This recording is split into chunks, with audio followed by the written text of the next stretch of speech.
Bir Cumhurbaşkanı adayını hapse attılar. İstanbul Belediye Başkanlığı'nın diplomasını iftar vaktinde iptal edip o kişiyi bir sahur vaktinde gözaltına aldılar. Bunu kabullenmemek, buna isyan etmek gerekiyor. Bunu kabul etmemek gerekiyor. AK Parti demir parmaklıklar ardında bir aslan besliyor. Göreceksiniz. Benim ayda 2 defa İmamoğlu'nu öldürecekler diye telefon geliyor bana. Çok özür dilerim. Telefon nereden geliyor size? Sayın İmamoğlu bu kadar çok konuşmamalı mı CHP? Bu kadar çok konuşulmamalı mı? Türkiye'nin birçok meselesi var. Bunlara daha çok ağırlık mı vermeli Cumhuriyet Halk Partisi? Yoksa tam da hani işin merkezi bu mu olmalı? Zira Cumhuriyet Halk Partisi'nin Cumhurbaşkanı adayı Sayın İmamoğlu. Şimdi Kerim Bey, tabii arkadaşlarımın değerlendirmelerine saygı duyuyorum. Öncelikle şuradan başlayayım.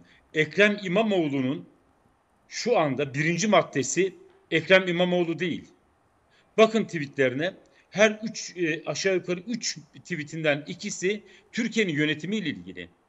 En son tweeti dedi ki sen bir dünya lideri yan yana fotoğraf çekilip o fotoğraftan yararlanmak için yapmadık plan içindesin ama bu yöntemle bu ülke yönetilmez dedi.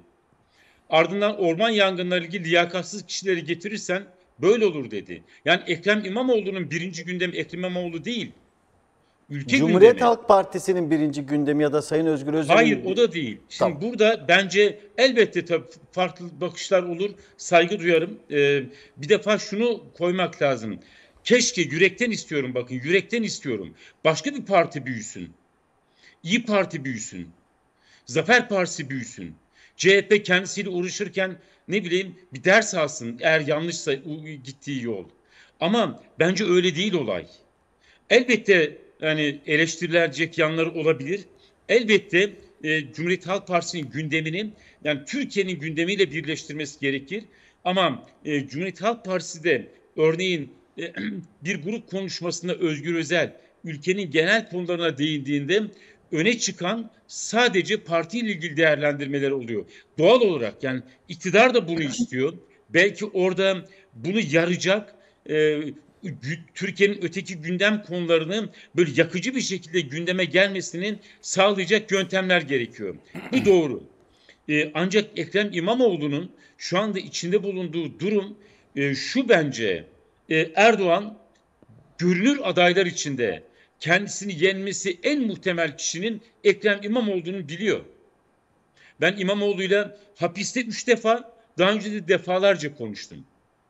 Ve İmamoğlu'nun düşün ahmak davasını anımsayın.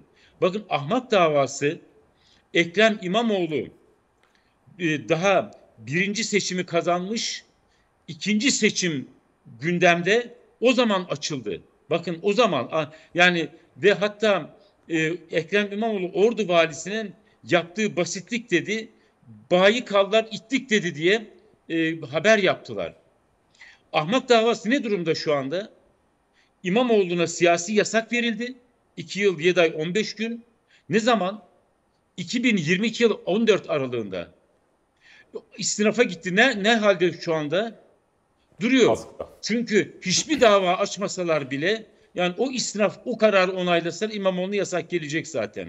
Ben İmamoğlu'nun yani millet döneminde belediye başkanlığı süreçlerinin çok kendisiyle seçimleri nasıl kazandığını, hangi yöntemlerle halka gittiğini falan konuştum kendisiyle. Ve gerçekten bu siyaseti, halkın dilini yakalayabilen bir kişi. Bence Mansur Yavaş da onu yakalayabilecek kişi.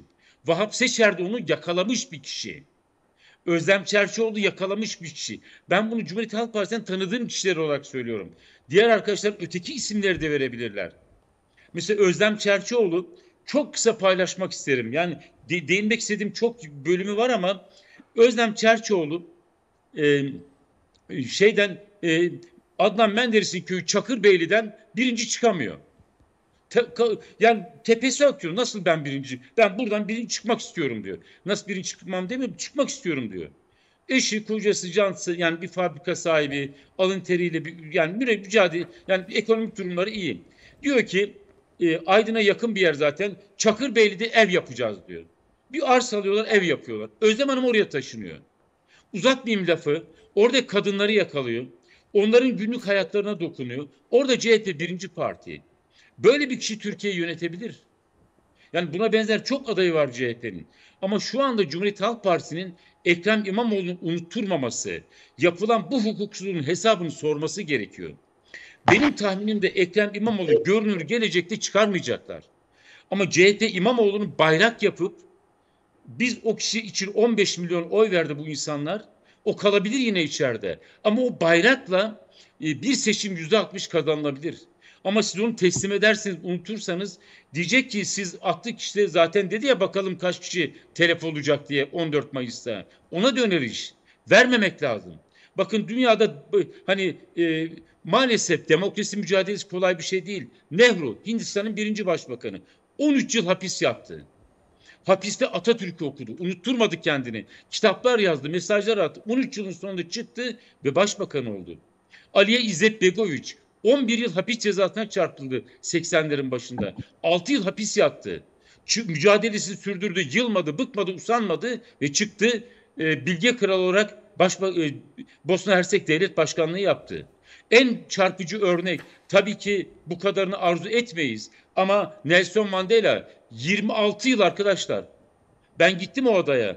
Cape Town'un karşısında Rapid Adası değil, Tavşan Adası diye, ancak tavşanların kendi kendine yaşayabildiği bir ada. 26 yıl, dile kolay.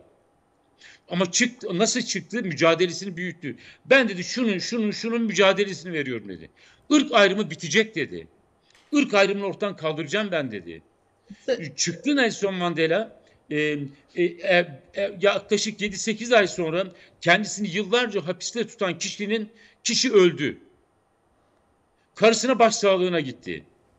Etrafındakiler kızdı, niye gittin diye. Dedi ki bir daha başka bir kişi 26 yıl hapis yatmasın diye dedi. Yani dünyada bunun örnekleri var. Şimdi Ekrem İmamoğlu bunlarla özdeşleştirmiyorum. Yani bu örnekler var diyorum. Bir Cumhurbaşkanı adayını hapse attılar. İstanbul Belediye Başkanlığı'nın diplomasını bir iftar vaktinde iptal edip o kişiyi bir sahur vaktinde gözaltına aldılar. Bunu kabullenmemek, buna isyan etmek gerekiyor. Ama isyanı hani şey diye değil, hani kabul edilemez, yani onu çıkınca onu Cumhurbaşkanı yapmayabiliriz. Çıkar başka biri Cumhurbaşkanı olabilir. Bunu kabul etmemek gerekiyor. Sayın Aksoy bir şey söyleyecek galiba. Bunun yöntemine saygı duyuyorum. Daha doğrusu şuna, bir tek o kişi mi gündemde kalmalı? Bu tartışılabilir. Bunun yanına gerçekten Türkiye'nin gündemini tamamlayıp gerçek gündemi olan ve Türkiye büyük ölçüde zarar veren konular gündemde tutulabilir. Pardon, bir şey dediniz galiba ben. Sayın Aksoy bir şey söyleyecekti galiba. Tabii ki. Kusura bakmayın Sayın Mustafa Bey. Şimdi siz belli örnekler verdiniz. Mesela Nelson Mandela söylediniz ama Sayın Ekrem İmamoğlu'nun öyle bir hikayesi yok. Öyle bir mücadeleden de gelmiyor. Öyle bir hikayesi gerçekten yok. Şimdi bir hikaye yazılmaya çalışılıyor. İnsanlara da bunu anlatılmaya çalışılıyor 100 gündür ama öyle bir hikaye yok yani. Dolayısıyla burada Türkiye'nin gündemini ve Türkiye'nin bütün ihtiyaçlarını bir kenara koyup, bütün yaşadığı sorunları bir kenara koyup sadece bir kişi üzerinden bir mağduriyet hikayesi yazmak Türkiye'ye çok büyük bir haksızlıktır. Ve gerçekten biz bir Türk milleti olarak da bunu hak etmiyoruz. Başka bir sorun daha var. Atılan bütün mesajlarda imtinayla Türk milleti ifadesi kullanılmıyor. Siz o zaman hangi millete hitap ediyorsunuz? Bakın, hangi milletin hikayesini yazmaya çalışıyorsunuz bugün? Anladım. Yani bu çok büyük bir eksikliktir ve çok rahatsız edici bir eksikliktir. Türk milleti ifadesi kullanılmıyor burada. Şimdi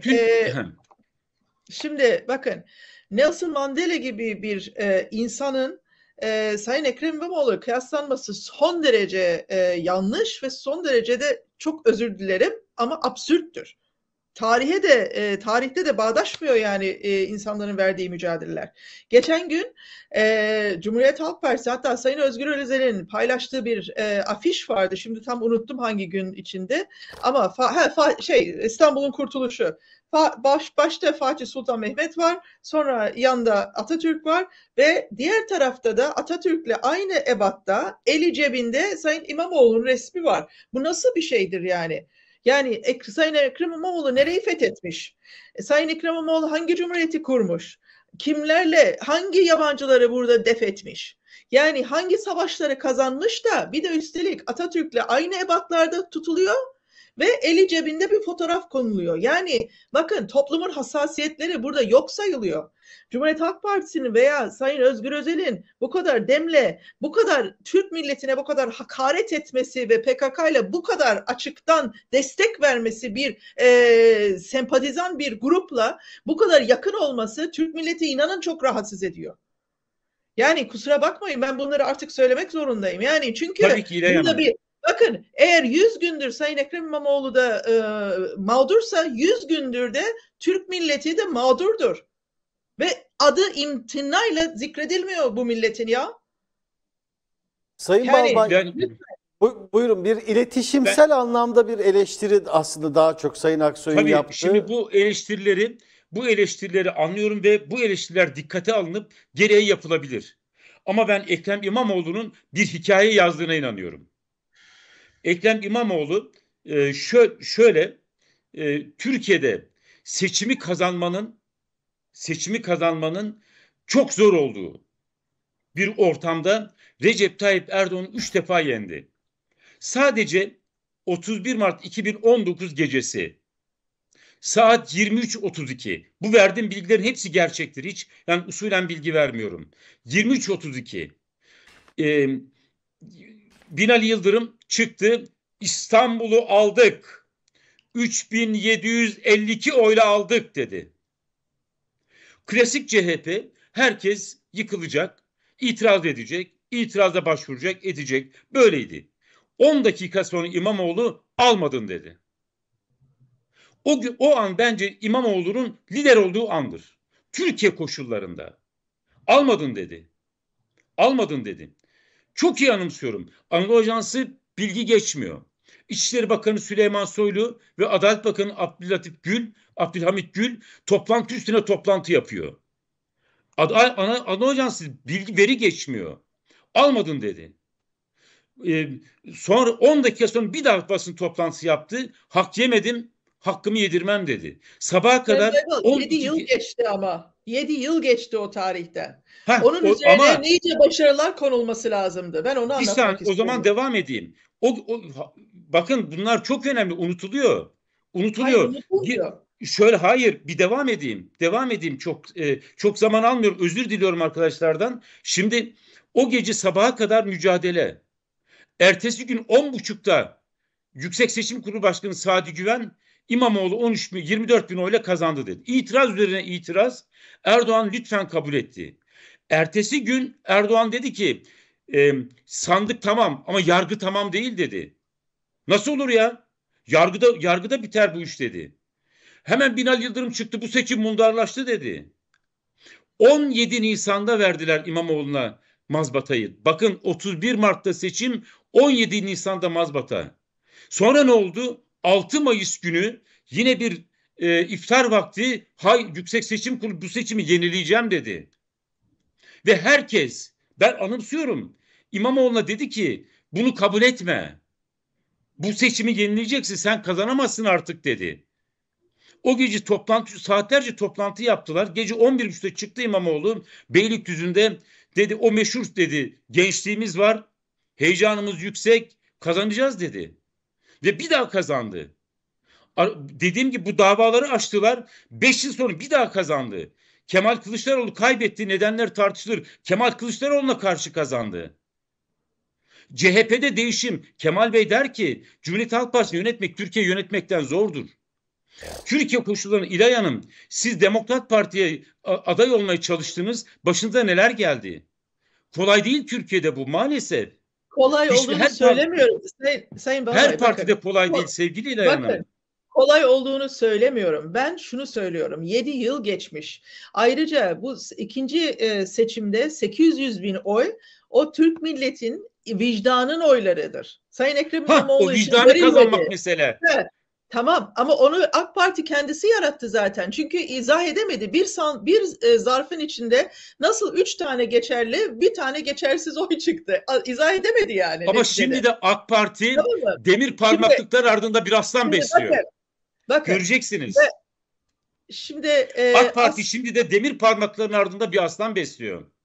Bakın, Çünkü İmamoğlu başka türlü bakıyor. Şöyle yapalım. Evet, şöyle şimdi yapalım. Bir stüdyoya da dönelim. Evet. İbrahim Bey'in de bu noktada eklemek Tabii ki özür istedikleri var. diliyorum. Bu noktada Ama bir örnek karşılıklı çok güzel, görüşme devam eder. Faydalı oluyor. Evet, Değil, sorun değil. Çok güzel. Çok hani kısa. karşılıklı konuşmalar Ha, güzel çok ama kısa. Bakın, Sayın İbrahim Bey'in AKP'nin de erittiği, bakın benim içimi yakan İlay Hanım'ın da yani eminim yakmıştır. Kadın olduğu için de maalesef bir başka türlü muameleye karşı karşıya kalan Canan Kaftancıoğlu. CHP İstanbul İl Başkanı oldu. 2 gün sonra 7 yıl önceki tweetlerinden dava açtılar. Çünkü onun başka bir siyasetçi olduğunu gördüler. İmamoğlu'nun ilk kazanmasına payı var. Ve Kaftancıoğlu'nu 7 yıl önceki, düşünün, il başkanlığından 7 yıl önceki o tweetleri nedeniyle siyaset yasağı koydular. Böyle bir ülkede İmamoğlu yara yara hani bu mücadelenin içinde. Hala ne olacağı belli değil. İnanın benim ayda 2 defa İmamoğlu'nu öldürecekler diye telefon geliyor bana. Halkta böyle bir korku belirmiş. Toplumun içinde bir yeri var İmamoğlu'nun. çok özür dilerim. Telefon nereden geliyor size? Yurttaşlar sokaktan, mesela bir tanesi bir şehidin babası. İmamoğlu'nu çok seviyor. Bir şehidin babası. Anladım. Yani böyle özel bir yerden gelen bir bilgi Hani değil. Anladım. üretilen korkular nedeniyle. Vatandaş şeysi. Çok özür dilerim. Sayın Yani Berkin söyleyeceğim Sayın- ama burada kesiyorum. Başka Tamam. demek istediklerim var ama Tamam. diğer arkadaşlara saygı duyuyorum. Yok. Estağfurullah, biz Sevgili istifade ediyoruz. İbrahim Bey'i de dinlemek isterim. Sayın Berkin. Sayın Berkin, Sıra onda sanıyorum. şimdi ortalamada aslında benzer şeyler söyleniyor ama Sayın Balbay burada tabii Sayın İmamoğlu'nun biraz da süreçlerdeki aktör olarak nasıl farklı bir aktör olduğunu aktardı ve biraz da sürecin bundan dolayı yaşandığını Bu bana ifade şeyi etti. hatırlattı. Tolstoy mu kahramandır, Dostoyevski mi? İşte İzzet Begoviç'le mukayese edince işte diğer siyasi sembol, tarihsel liderlerle mukayese edilince şimdi Mustafa Bey olayı tabii iktidarı seçimlerde yenmeye bağladı. Evet. Ama aslında İlay Hanım da önemli bir yere parmak bastı. Siz hani iktidarı sandıkta yenmek bir şeydir. Bu önemli bir şeydir. Bu hani basite alınamaz. Ama siz de atıyorum dün iktidarla sembolleşen bir ismi kendinize ekonomi danışmanı yaparsanız, iktidarın ajandasını hani uygulayacakmış hissi verirseniz, neoliberal çizginin dışına çıkmazsanız, iktidarın işte açılım politikasına paralel bir yerde durursanız, Türk milleti diyemezseniz, o zaman hani ideolojik olarak yenememiş olursunuz. Hani her şey yani sayısal olarak yenmek değil ki. Tamam, hani ben geldim, iktidarı devirdim. Ne değişecek diyorsunuz? Ne değişecek? Yani 15 Temmuz'da FETÖ işte ne yapmak istiyordu 15 Temmuz öncesi? İşte Türk ordusunu bölmek, askeri hastaneleri kapatmak, şunu yapmak, bunu yapmak. FETÖ'yü yendi iktidar ama FETÖ'nün çekmecesinde duran Türkiye'ye dair senaryo hayata geçti. Başkanlık sistemi oldu, şu oldu, bu oldu. Yani bunlara da dikkat etmemiz lazım. Yani bütün mesele hani güçlü olanın yanında hani mevzilenmek ya da güçlü olanı kutsamak falan değil. Yani güç ve o gücün nereye hani bizi taşıyacağı, ne vaat ettiği. Yani aslında o manada cezaevleri evet hani orası bir mağduriyet yeridir ama aynı zamanda gerçekten insanların lider olabileceği bir yerdir. Dileriz ki hani orada bu muhasebeyi, bu yüzleşmeyi hani yapar ve gerçekten hani Atatürk çizgisinde, yani bu sadece fotoğraflarla olmuyor. Yani Atatürk'ün 100 yıl önce yaptığını bugünün yeni yüzyılında, 21. yüzyılında hani bu gençlere nasıl bir Türkiye, Türk milleti nasıl bir geleceğe hazırlanacak? Bütün bunları hani o neoliberal öğrenilmiş çaresizliği aşarak O etnikçi, çok kimlikli yere bizi savurmak isteyen emperyal projeyi nasıl aşacağız? Nasıl yeniden gürül gürül Türk milleti diyeceğiz? Hani bakın bugün CHP'deki diyelim bir tercih bugün Zafer Partisi'nde hasara neden oluyor. Kelebek etkisi gibi. Evet. Değil mi? Yani konuşacağız onu. Tabii. Dolayısıyla iktidar burada şunu yapıyor. Sandıktan, yani öyle bir sandık özlüyor ki vaktim de var diyor. Devlet imkanlarını kullanarak diyor ki ben muhalefeti böleceğim. Birinci hedefi yani CHP'yi bölmek. Birinci hedef. Tutmasa CHP sürekli kendi içinde kavgalı halde tutmak. Yani bir kaotik ondan sonra güven krizi oluşturmak. Yani toplumun tutunacağı dal olmaktan çıkarmak. Orada evet, yani ben Atakan Bey'e de katılıyorum. CHP'nin bir handikapı var. Yani bugün haksız da olsa, meşruiyeti tartışılsa bile diplomasından alın, yolsuzluk iddiasından alın, örgüt suçlamasından alın, Cumhurbaşkanı olma imkanını fiilen kaybetmiş birisini siz toplumun önüne aday olarak, evet hani isim yapıyor, evet onun bir albenisi var, hani onun bir marka değeri oluştu, bunun üzerinden hani CHP popülaritesini artırsın. Ama siz hem diyorsunuz ki bütün muhalefet bir olacak, beraber olacak ama bütün muhalefete emrivaki gibi ya da bütün bir Türkiye'ye emrivaki gibi Cumhurbaşkanı seçilme imkan ve kabiliyeti hukuken olmayan birisinin peşine takılın diyorsunuz. Burada bir sorun var. Mesela bugün Mansur Yavaş bütün anketlerde hani İmamoğlu'ndan daha yüksek çıkıyordu. Mesela ya Mansur Yavaş adayımız dese Türkiye'de bu kadar belirsizlik olmaz en azından. Peki bir şey soracağım. Gibi. Çok özür dilerim. Hani şimdi mesela geçtiğimiz seçimlerde Cumhurbaşkanı adayı Cumhur İttifakı'nın Sayın Erdoğan'dı. Sayın Erdoğan, Cumhurbaşkanı Erdoğan aynı zamanda AK Parti Genel Başkanı. Peki bu süreçte Sayın Özgür Özel, yani Cumhuriyet Halk Partisi'nin Genel Başkanı olarak direkt kendisini Cumhurbaşkanı adayı olarak ilan etmiş olsaydı bu tartışma başka bir boyutta da baktığımızda kapanmış olmaz mıydı? Bizim için şöyle, tabii biz dışarıdan konuşuyoruz. Ya mevcut seçim hani mantalitesinden yola çıkarak. Yani eğer İmamoğlu'nu lider olarak görüyorsanız mesela yasaklı genel başkan seçebilirdiniz.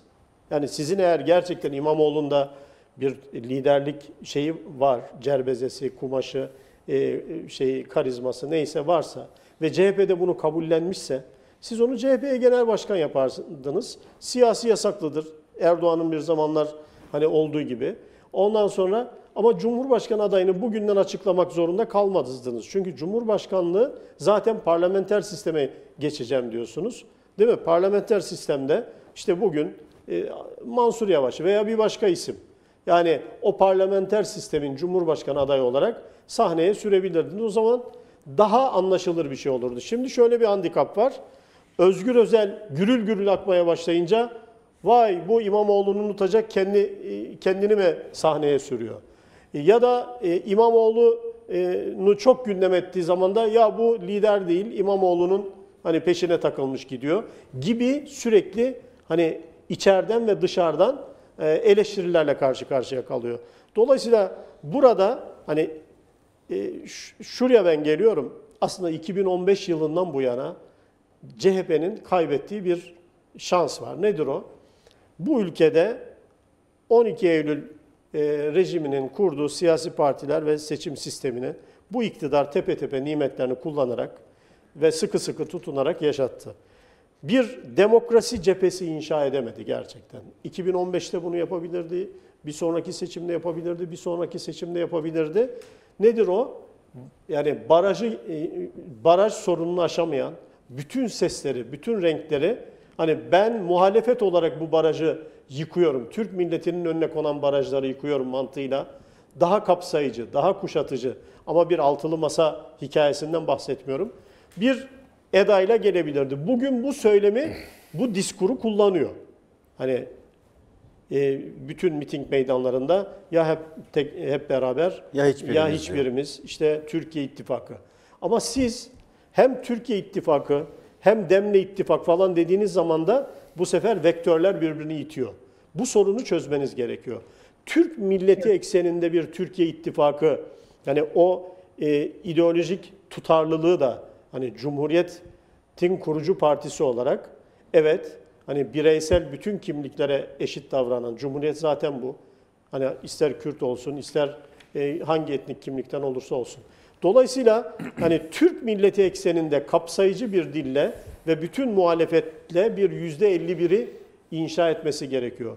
Onun için onun adayının da seçimini bir hani pazarlık mantığı içerisinde değil, hani belki de ilk defa gelecek Cumhurbaşkanlığı seçiminde acele etmemesi gerekirken hani belki de iktidarın itmesiyle erken hani adayını açıklamak zorunda kaldı ve aday seçilemeyecek birisini aday seçmek yani zorunda kaldı. Dolayısıyla bunlar büyük açmazlardır. Bu açmazlardan çıkması gerekiyor. Yani bugün CHP Türkiye'nin ana muhalefet partisi olarak hatta hani yerel seçimlerde birinci partisi olarak %51 değil %65 meşruiyet çizgisini inşa edecek. Çünkü artık bu iktidarı 2 puanlık küsuratlarla yenmeniz mümkün değil. Çünkü atı alan Üsküdar'ı geçti diyen bir iktidar var.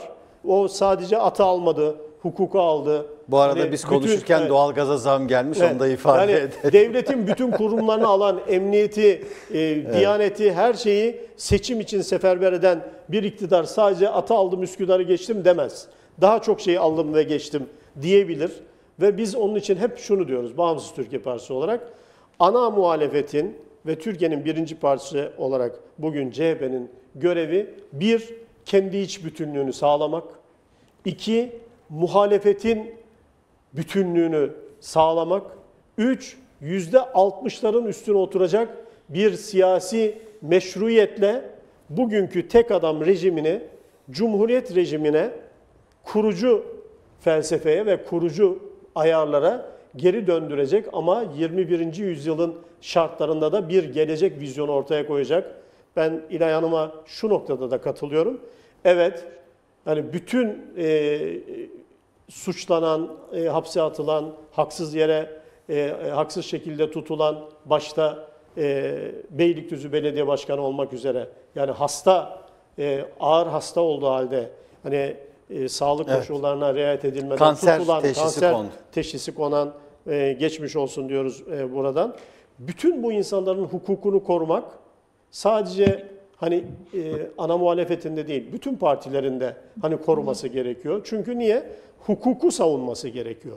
Evet. Yani iktidarın da bir zamanlar yolsuzlukta yargılandığı dönemde 28 Şubat sürecinde nasıl hani nezaketle, nezafetle yargılandıysa aynı imkanı bu muhalefete de sunması gerektiği noktasında bir mücadele yürütmek gerekiyor, doğru. Ama Türkiye'nin sorunlarını konuşmak gerekiyor. Evet. Yani yarın bu ülkeyi bunlar yönetebilir hissini topluma verecek. Adeta eğitimi, savunması, dışişleri, ekonomisiyle iktidara alternatif bir muhalefet var söylemini, eylemini ortaya koyması gerekiyor. Dolayısıyla bunlar her biri hani muhalefetin önünde duran hani ciddi sınavlardır diyor.